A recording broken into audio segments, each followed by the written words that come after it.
लाहौर टिक्का की शानदार कामयाबी के बाद अब नई branch Lahore tikka house, a name of taste।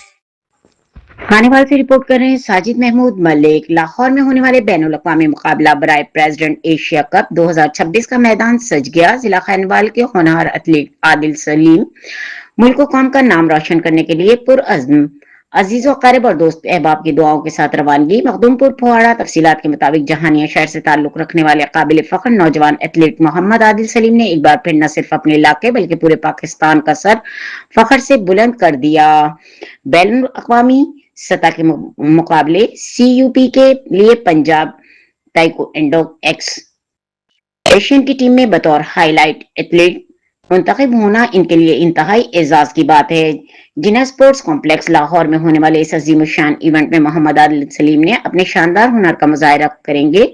Jinnah sports complex Lahore के मैदान में जब पाकिस्तान का परचम लहराएगा तो इनकी मेहनत और जज्बा हम सब का सर फख्र से बुलंद करेगा। एक बाहिम्मत और बासलाहियत एथलीट की हैसियत से इनकी पंजाब ताइक्वांडो टीम में इंतखाब की कामयाबी इस बात का सबूत है कि अगर जुनून और मेहनत सच्ची हो तो कोई भी रुकावट आपका रास्ता नहीं रोक सकती। मोहम्मद तारिक शाह, मलिक तारिक अली नजर, मोहम्मद अयूब शाह, अतहर शाह, अल्लाह दिया शाह, साबिक काउंसलर गुल मोहम्मद शाह और दीगर अजीजों क़रीब और दोस्त अहबाब ने इनकी अजीम कामयाबी पर मुबारकबाद पेश की और आने वाले चैंपियनशिप मुकाबले में इनकी शानदार कामयाबियों के लिए दुआ के साथ घर से रुखसत किया।